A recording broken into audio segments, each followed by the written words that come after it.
Thanks for listening to The Special Lists, presented by Referral Lab, the podcast for dentists and dental specialists. Welcome to another episode of The Special Lists. I'm here with my co-hosts, Doctors Jason Suyas. Good evening. And Dr. Michael Seda. Living for a glitch-free life. That comment comes from the fact that it just took us 30 minutes to get this thing rolling. Hey, man, what are you doing? it's okay. What are you doing? I think it's important to know. Tonight we welcome Dr. Justin Zalewsky to the show. Welcome, Justin. Thanks for having me. Of course, man. We're happy to have you here. Justin Z. Yeah, he might be called Jay-Z during it. It's just Z sometimes, a plethora of other things we may call him. Justin's a close personal friend of everybody in the show, and he's got just a plethora of knowledge that we can't wait to chat with him for the next, 45, 50 minutes about all sorts of random things. I'm sure that'll come up. So intro to Justin here. He is the president, co-founder of MAZ Management. Board certified periodontist who practiced in Washington, D.C. metro area for more than 15 years. 7 years ago, he co-founded MAZ and began expanding through strategic acquisitions, building a network that now includes 3 periodontal practices and 4 general dental offices. Today, he leads an organization of more than 80 team members and 15 doctors, supported by a centralized management team that allows for him to remain an active clinician while guiding the company's growth. His leadership focuses on developing strong teams, placing people in roles where they can thrive, and building practices that deliver exceptional patient care. That's Jay-Z. Jay-Z, what did I miss? Taxes. Notable achievements: 20 plus years in dentistry, 3 years in the Air Force as a GD 15 plus in Perio, co-founded MAZ, scaled to 7 locations, led a team of 80, and still finds time to be a family first father. That's actually something that I very much look up to you as a friend. You put your family first. It's remarkable. Before we get into all the fun stuff that the specialist is about, tell us about this trip that you took to the North Pole. Interesting. So every Thanksgiving we try to do a family vacation, and this year we ended up in the North Pole. Went up to Finland, and then from there up to the North Pole to visit Santa's village, and to mainly though just to track the Northern Lights. One of the things I did with the kids and Mel last year was made everybody come up with 5 bucket list things they wanted to do before our oldest finished high school, because she's a freshman right now. And so we've just been trying to work through the bucket list, and actually 2 of us had see the Northern Lights on it. So we that was the trip up there. It was like, minus 20, 30 degrees, and just an awesome time. I recommend it for anybody. It was one of the best trips we've ever taken. I think the best part is where you spiffed the guy to get ahead of the line for the dog sledding. It wasn't to get ahead of the line. It was just to make sure it happened, because we only had one day that we could get it done.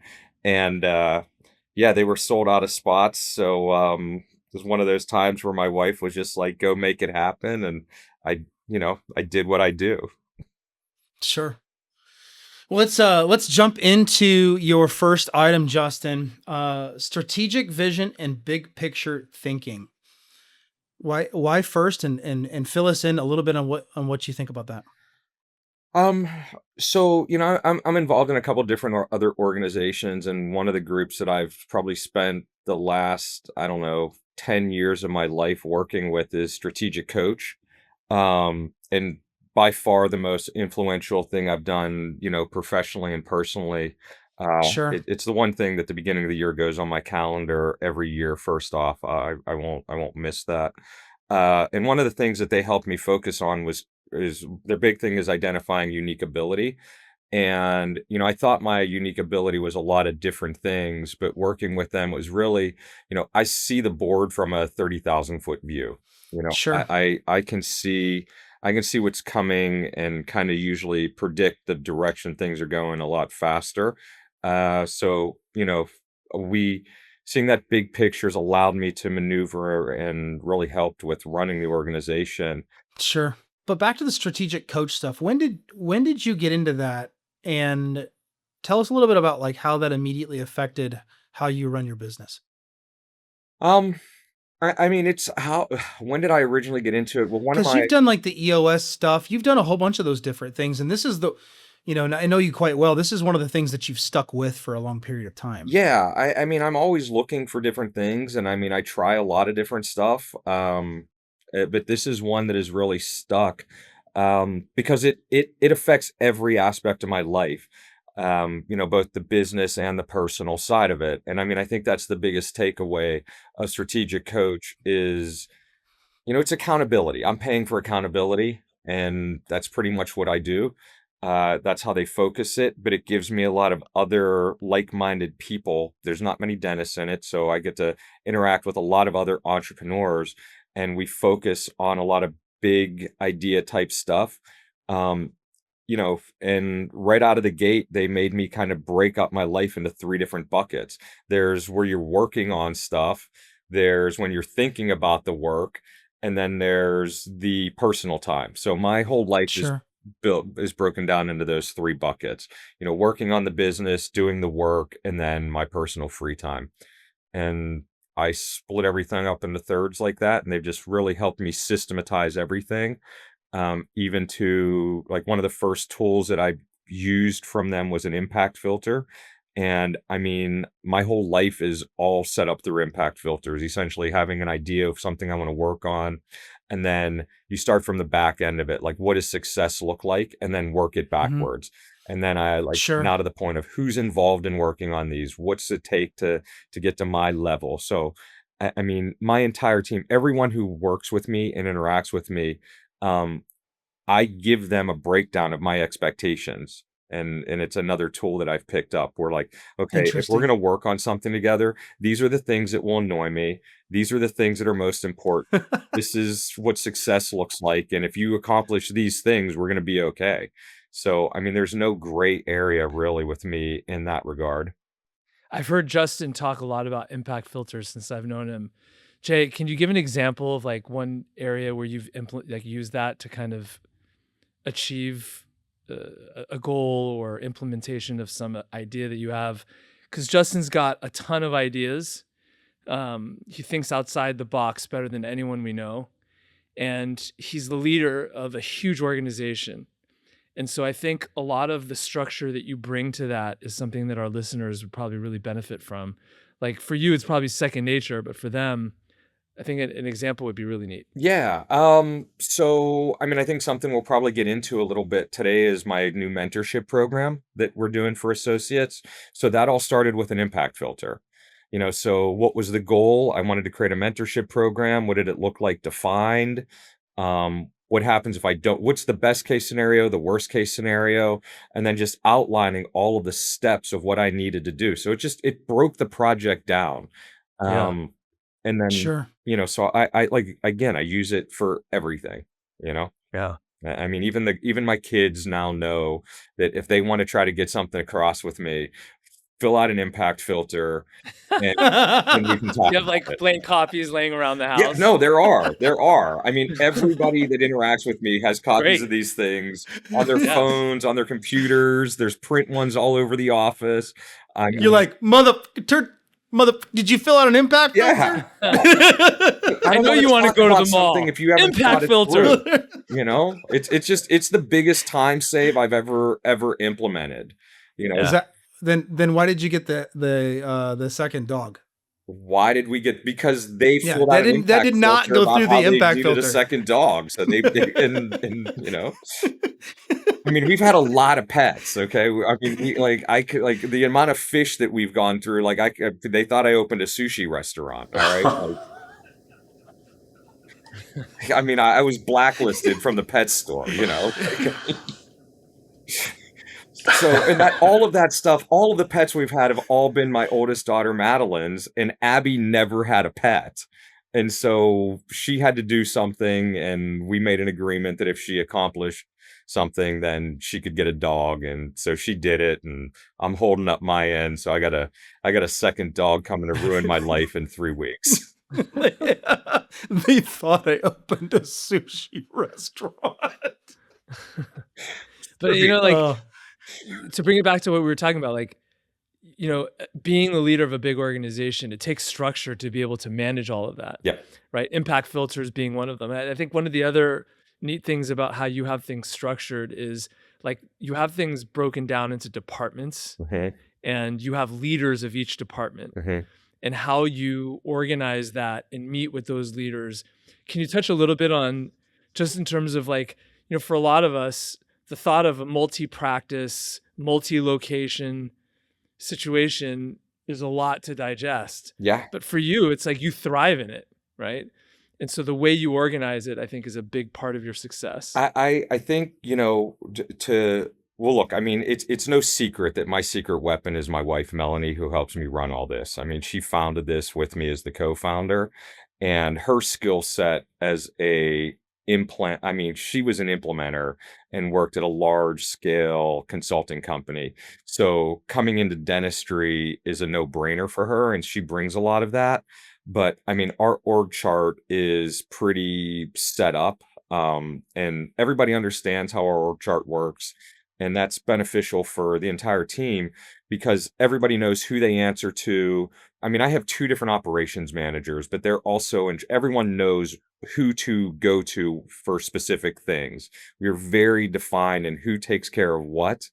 This isn't me saying I don't believe in cross-training. Cross-training is important, but somebody's got to be in charge. There's always got to be a primary. Absolutely. The more doctors, the more staff you have. I mean, look, my kids are better behaved than my staff. It's just, and then they try to play one against the other. I mean, the running staff would be easy if they all lived with me or, I could implement some form of shock collars, but that's not allowed. The thing is that it's people, I personally believe nobody ever wants to do a bad job. Okay. Nobody shows up to work saying, I want to be a failure today. Right? Yeah, I would agree with that. So, this as a leader and as a leader in our organization, my biggest flaw is that I'm always looking for the best in people and always willing to give somebody another chance. All right. It has been one of my biggest successes, but one of my biggest fails also. Whenever the team is like, we have to get rid of this person, I'm always trying to save them because I personally believe like that right seat is so important. Some of our, like every one of our employees that are successful have started somewhere else, and we just had to find the right position for them. So the minute that they say they want to get rid of somebody, I'm instantly looking at like, okay, well, what are they doing well? And do we have them in the wrong position?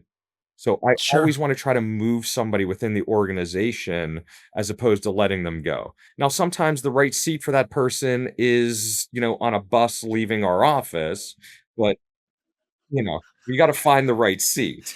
Yes. Yeah. And Justin, you have a card that you keep with you that has kind of like the principles of your organization. Yep.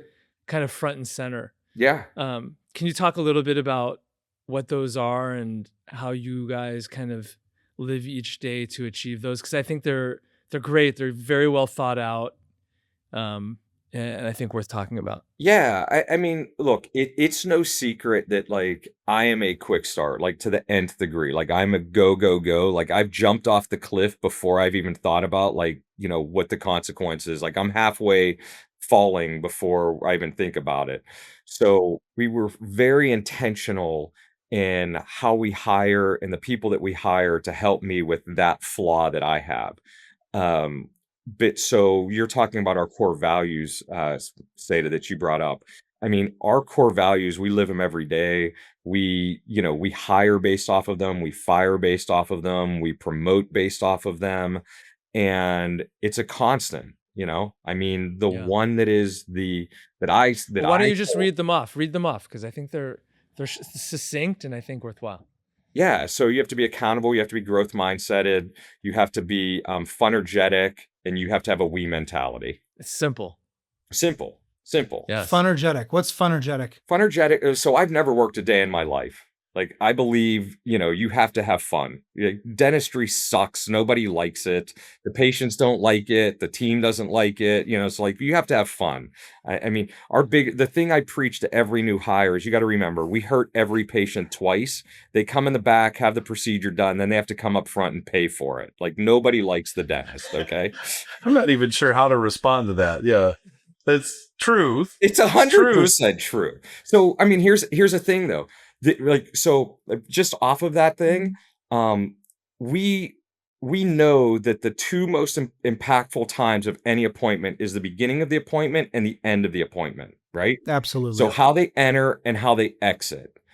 So a lot of people put payment is the last thing that happens in the office. You do the procedure and then they pay for it and then leave. So the last thing they remember leaving your office is that they had to pay you for whatever you did to them. So we put the payment on the front side of it, so that when they're leaving, all they're doing is getting oh, everything went so well today. Your appointment's already set. We'll see you next time. So when they're done, they're done. We clean them up. We get them out. Yes. And that has been a huge change, just because, so you want to take that end memory and the worst part of it, paying for it, and put it in a different part of the appointment, put it prior to the appointment, before the start of the procedure, whatever. The people, oh, well, what if you change the procedure? Okay, whatever. Then you adjust it. But that happens like what, 3% of the time? I don't care.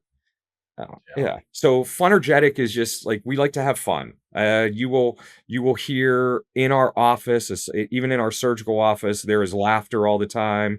I mean, nothing is more fun than when I'm about to do or doing a surgery on somebody and the patient is laughing and chuckling about it. I mean, I get a ton of feedback from people. Like, I have not had this much fun ever at a dental office before. Yeah, and as Justin's friend, I can attest to the fact that he believes and strives for the 4 F's: fun, fanaticism. It's like, wait, let's keep going. What are the other F's? What are the other 2? Rent, but that's 2. Come on, Seda. I'll let you fill in the blanks.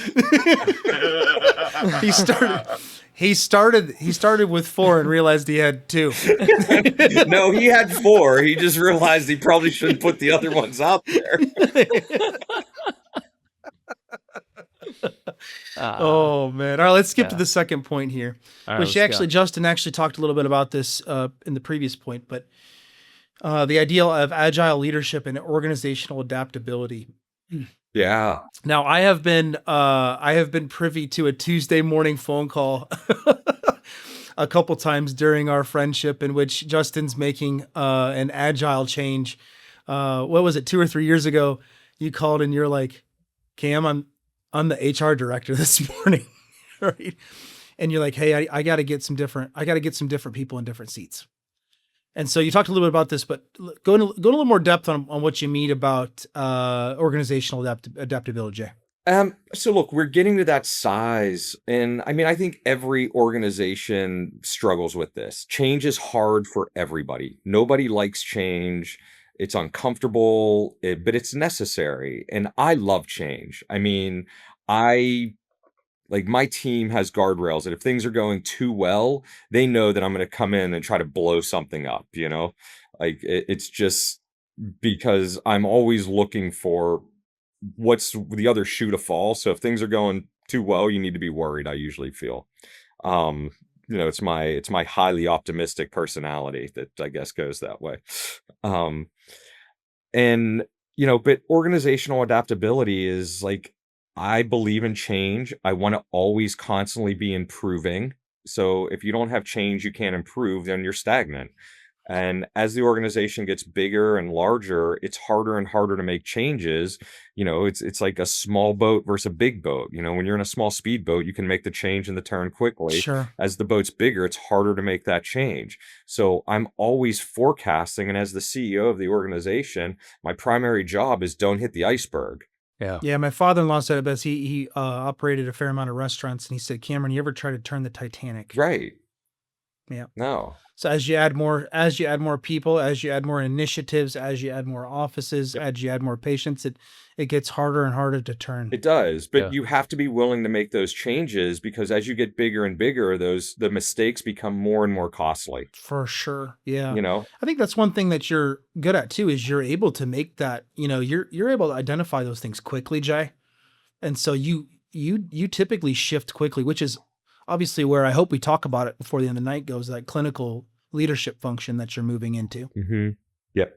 The other thing, though, is when the size of the organization, when you have that larger organization, it's harder. It takes a little longer, not only to correct course, but it takes a little longer to go off course, right? Yes. So Yeah. as long as you're making the positive changes and constantly working to like continuous improvement, like you're talking about, that's really important. But also know that it gives you a little grace if you do make a change that isn't the best. Like, let's say you have a great culture, you have a large organization, you make one bad hire. As long as you correct it, it's not as impactful as if you have, 2 people working on your team and you make one bad hire. That third person can really destroy things. Yes. Right. Yes. So it does give you a little buffer zone on some of that stuff too, but not unless if you're not paying attention to it, it can become really dangerous. Yeah, and I mean, I think that's one of the things that we're a little bit different with. I mean, for an office to be part of our organization, there's so many different ways for them to fit underneath our umbrella,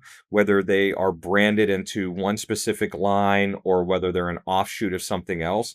But I kind of focus that more on a doctor-specific situation. I never want to dictate care. I never want to be like the organization that's going to see a doctor and saying, well, you're doing too many fillings and not enough crowns. Like, if that's just what's there, then that's what's there. Like, this idea of like, okay, you have to do 17 crowns a month or something, and then I mean, you don't know what patients are coming across. I mean, I never want to own a location or have a doctor work for me that I wouldn't send my own family to. That's awesome. That does wonders for the culture of your organization. Yeah. Yeah. And I mean, I think, if we just did some 360 feedback from the organization, and so we are very, very high on our culture index for the locations, but there's a breakdown between the locations and the organization. Interesting. And I'm okay with that, to be honest, because as long as I have good culture in the office, that's okay. If I had great culture from the offices to the parent company, then I think it would be running more like a larger DSO type thing, which I don't want.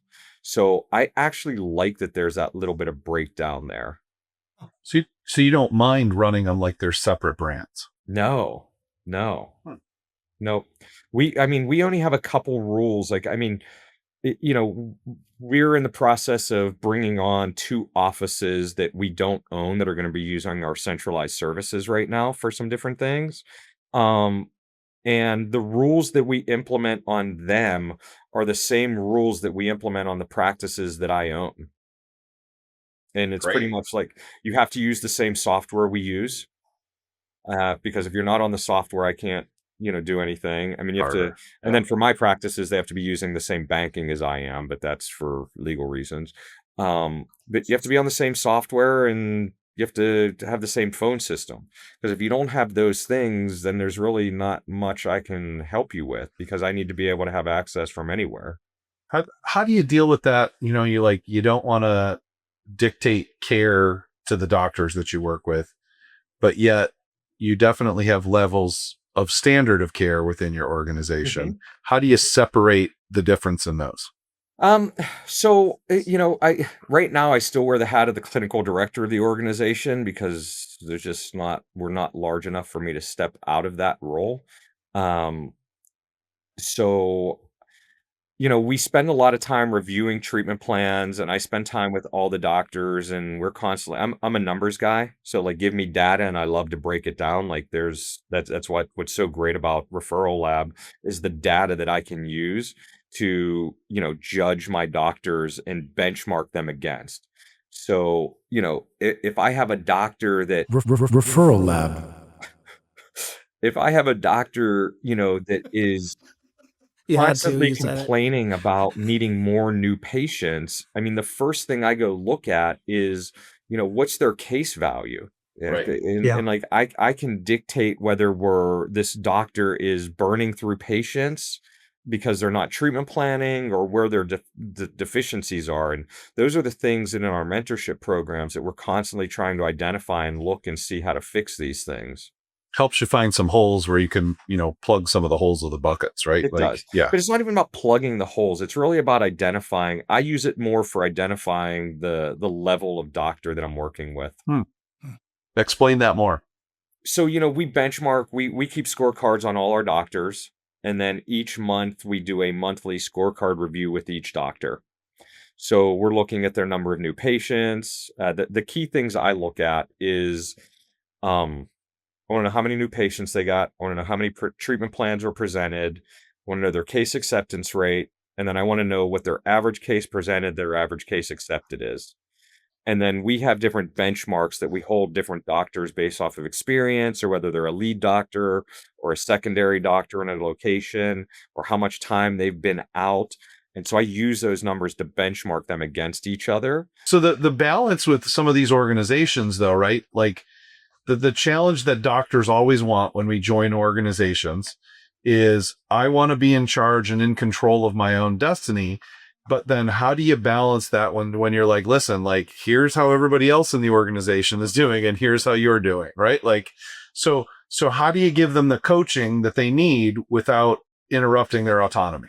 Yeah, well, I mean, so when you have that information and you're benchmarking them, because I routinely get, it's different here. It's different. Like, my office is different, or where I'm working, my patient pool is different. Right. And so when we have that benchmark data that I can show them, okay, well, help me understand, you take the same insurance as this doctor, you use the same treatment planner as this doctor.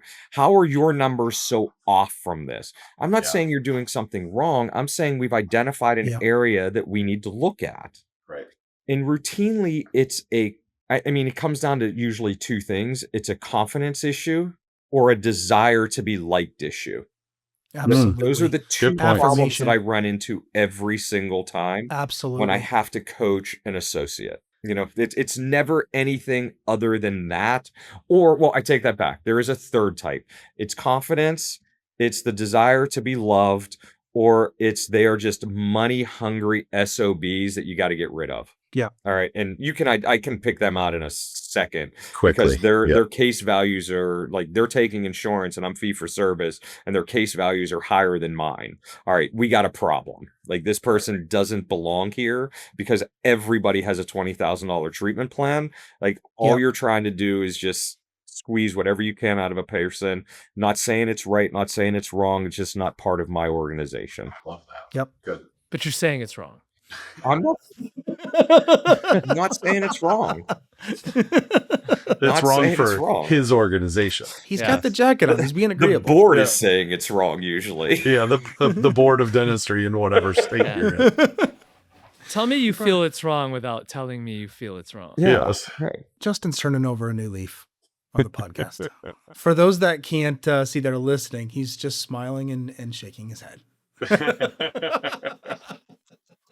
Yep. Well, let's talk more about you opened the door, Justin, into the clinical mentorship stuff. And you and I have been talking a lot about this over the last 6-9 months now, heavily putting a lot of time into what should this look like? What do these people want? Right. And so you've been really spending a lot of your personal resource and then aligning your organization to be able to support you in a way that as you bring on new associates, creating relationships that last, that give both sides of the partnership what they need. Talk a little bit about your thoughts on this and kind of some of your plan. Yeah. I think so. Look, I think anybody who hires an associate has the best intentions. They might not admit to themselves why they're doing it or not, but I mean, and we can have a whole discussion about why and when somebody should hire an associate. I think probably a high percentage of associates shouldn't be hired simply for the fact that they're hired for the wrong reason. and when I talk about the wrong reasons, either the practice is too slow, so they want to bring an associate on because they think that's their new marketing arm and that's going to grow their practice, which is like the absolute worst way to start off on. Or they're just thinking, well, I need to get an associate because this is my transition plan to get out of the chair, and I'm going to bring somebody on because they're going to buy it from me, which doesn't usually happen also.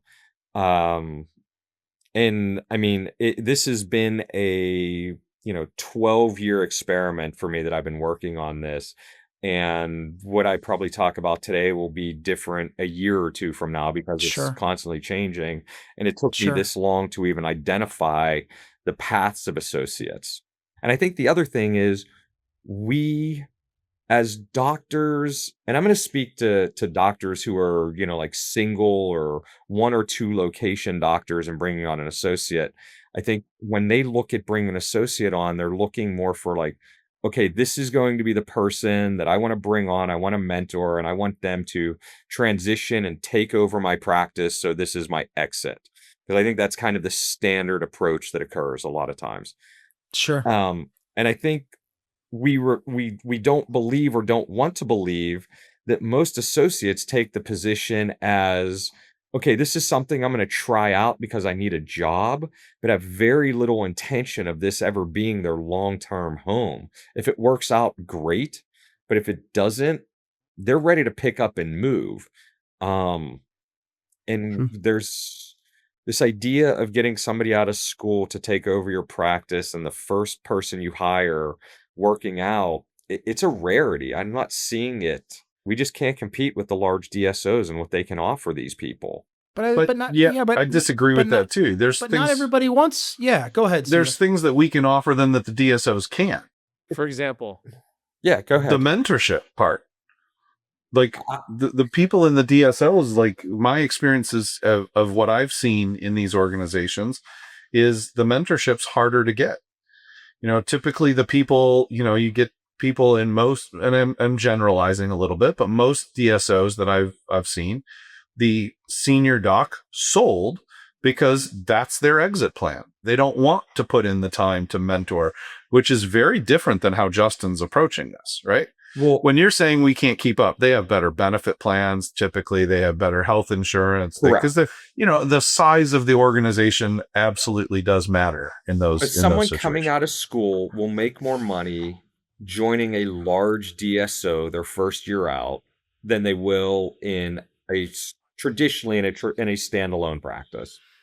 Depends on the practice. Typically, yeah. I would say that more often than you're right. Yeah. In their first year. The amount of practices they have volume. We don't always have volume. And the amount of practices as a periodontist coming into a perio practice, that ramp up to be a known and get busy takes time. Correct. Yeah, you have to be, if you're seeing the average amount of new patients, which in the perio space is 48, right? That's average. And converting the gold standard, which is 85% of referrals to consultation, then you have to be willing to hemorrhage tomorrow 60 referrals tomorrow before you would arguably be, filling them with a full schedule. And most people aren't going to do that. Nope. Because that means that you as the senior doctor were willing to see, willing to receive 120 right or more. Yep. If depending upon, and if you're seeing 120, you've gotten pretty used to that income. You have to be pretty willing to drop that production and change your schedule immediately. There's a lot of levers that have to pull at once for you to have a full associate. Yeah. Or the other way is that you're not seeing 120, but you're getting those volumes and you've got a backlog. I think the biggest mistake that people make when hiring an associate is not having the volume, that's kind of what you were saying, Justin, right? Yeah.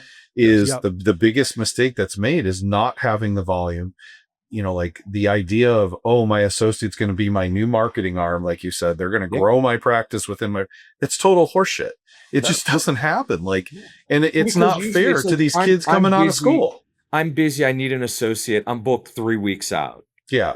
That's the average. That's average. That's average. I mean, an associate is going to churn through that backlog in a week. In 1 week. Exactly. Yeah. So I think the biggest mistake that's made when hiring an associate is not having an appropriate enough volume to at least, now I'm not saying you have to fill them even to the average. Maybe you don't have to fill them to 48 consults a month, Get them right? Get But if you can at there. least get them halfway there, that's a reasonable base to start with.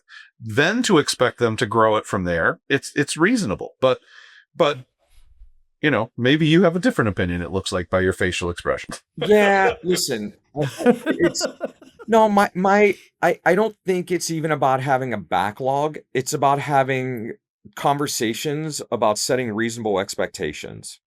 Great. Okay. So, I mean, if you're looking for a transition plan with a doctor and you don't have a backlog, but you want to be done in 2 years, that's a totally different conversation than if you do have a backlog and you're trying to bring somebody in, but you want to practice for another 20 years. I mean, it just depends on what you're looking for. Correct. I That's a good believe point. everybody can bring an associate on at any time, as long as you're willing to have the conversations about what the next 12 months look like and stick to it. Every time I've hired an associate, you know, we give every associate a set guarantee for the year.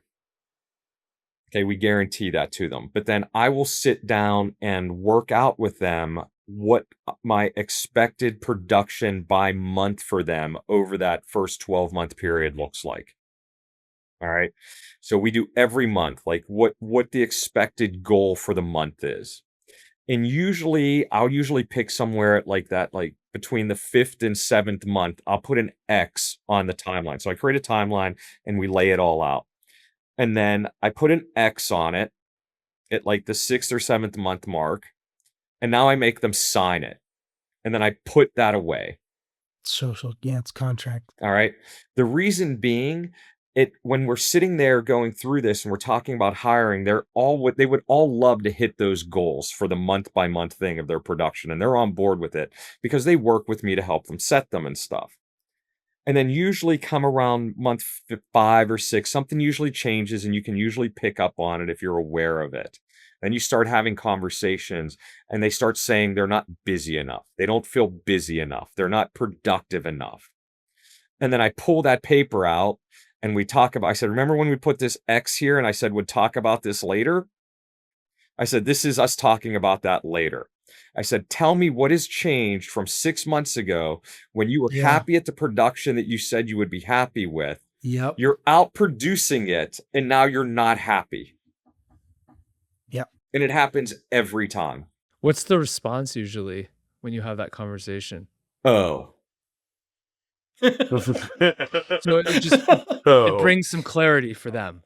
Well, they then start saying yes, but, and then you got to start digging into it. And usually what happens is a lot of times it's that transition from being a student to now making money and living.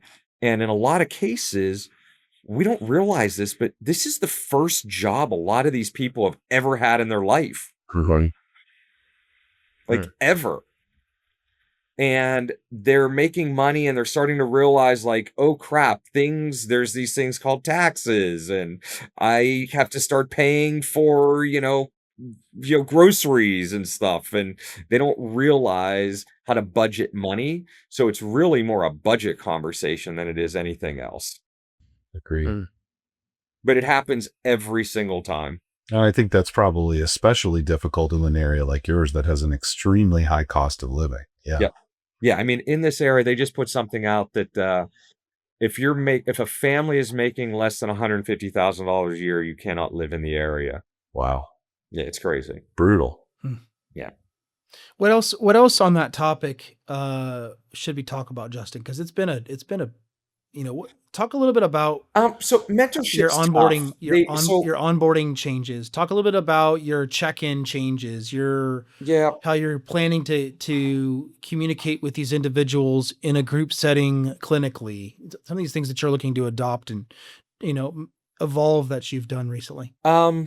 So it's different for each person, but we've set some standards for the organization that we now do weekly doctor calls to where all the doctors have to get on just a quick check-in call.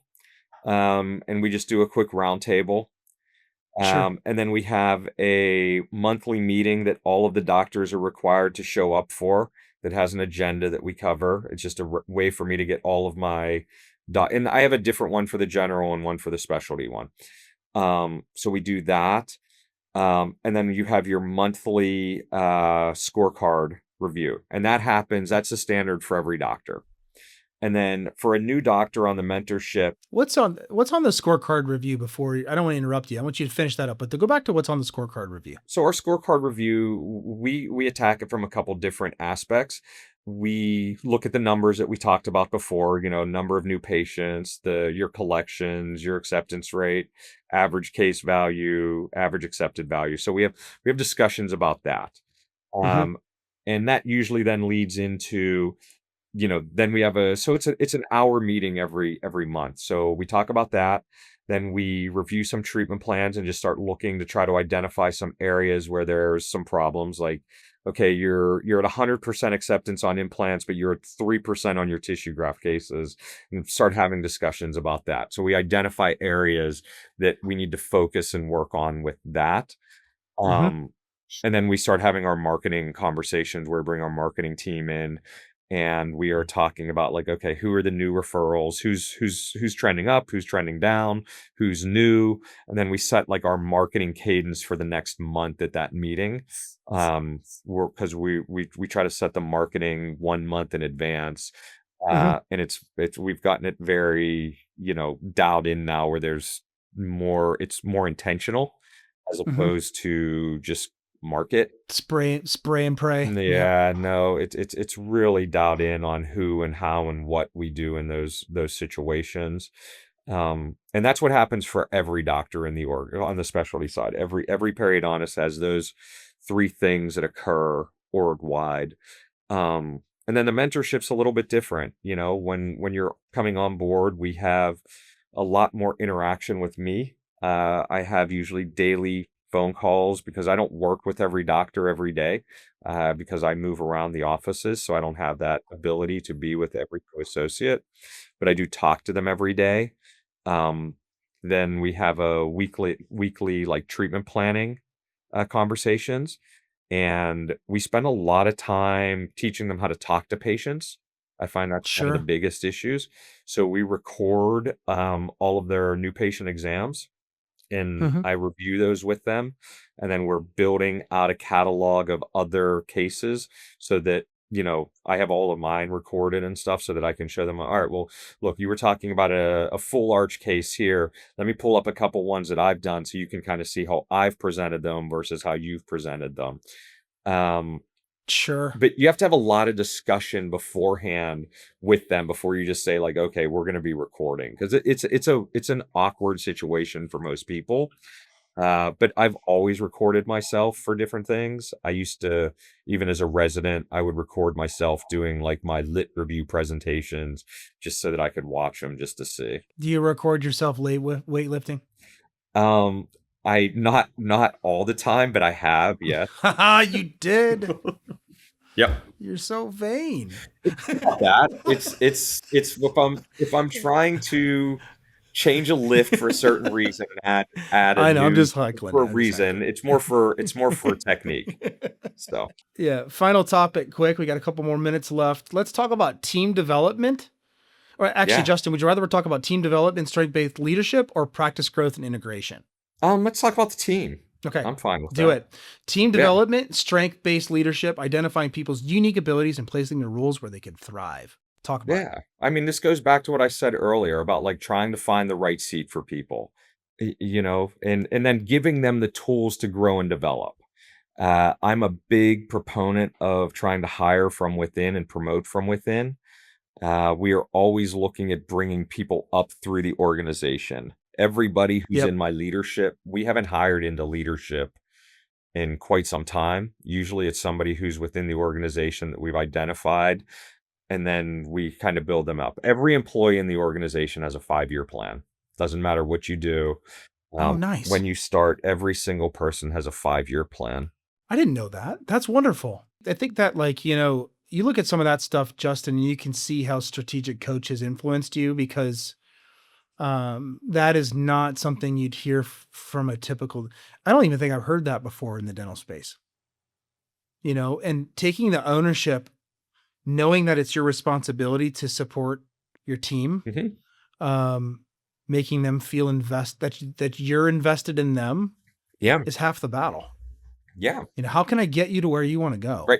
Well, it also helps them identify what they want to do and what they want to be. Where do they want to go? Absolutely. Right. And it's a lot easier for somebody to stay somewhere if they know where they're going. Yeah. I mean, most positions in dentistry, there's ceilings. Cap out. Like it's. I was talking to one of my doctors the other day, and I never thought about it this way. They're a doctor who's in their mid-30s or so, and she needed a new assistant, and we were sending people to her, and she called me and she was like, "Listen, can you talk to HR? Please stop sending me these highly experienced assistants," is what she said. And talking to her, I was like, well, finally, I was like, okay, I finally got her to say, "Stop sending me old people." And I was like, wait a minute. I was like, well, why do you think that? And her thing was, I want to work with somebody who's willing to grow and change. And it wasn't an age thing. It was more these people who have a lot of experience want me to do it their way and not the way that I want to do it, or the new and changed way. Trying to identify what these people want. And you don't know if you don't talk to them about it, So, I mean, it's if you're hiring somebody who you're hiring them as assistant, and you're building them and developing their team, but really all they want to do is, be in cybersecurity, and like, they have no problem telling you this when you start laying out the plan and stuff. And it's like, okay, well, I'm not going to send you to go be trained as a phlebotomist if your plan is to be gone next year. But thanks for being honest, right? Like, it's okay. Not everybody has to have that. Listen, because we give everybody they all have an amount of money that they can use for education. If they can justify how it betters them and betters them for the organization, I'll pay for anything. I don't care. I mean, we've paid for people to go be scuba certified. That they made a good enough case to me that we could justify it. This is a wonderful conversation. I envy how willing you are to be wrong with your group. And, I think it's something that we can always strive towards within our own individual businesses and practices is the acknowledgement that there's always a better way, and you're willing to always, try to find that. And so this latest, associateship function and how you're approaching that is just, it's the future of your org, and it. Yeah. And so dedicating your appropriate time and resources there, like you have, is awesome, man. Very smart. I think it's like, I brought it up that, this mentorship program that we're implementing now didn't come about until I had been able to identify the 3 different paths of an associate.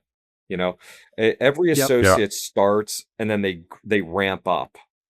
And then once they get to a certain point, there's 3 different ways they can go. They're either going to decline and they're on their way out. They plateau and they're just a set of hands that just want to keep, working for you. Or they're partner material and they're on an upward trajectory. The goal is to identify that as soon as possible, of which path they're on, and then be involved in leading them along that path as quickly as possible. Makes great sense. Awesome. Yeah. Justin, thanks for joining us thanks today, for having me, guys. This evening on the special lists. And as always, appreciate your insights. Yeah. And look forward to the next conversation, man. Been fun. Good to have you on, man. Thank you. Buddy. Later, guys.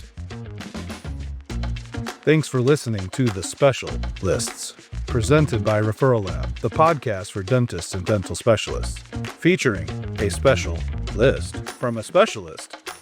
Got a question for us? Send us a message at speciallists.com. with 2 L's. Transform your referral workflow with Referral Lab, the purpose-built platform for dental specialists to track, manage, and convert every referral. Request a demo at referrallab.io.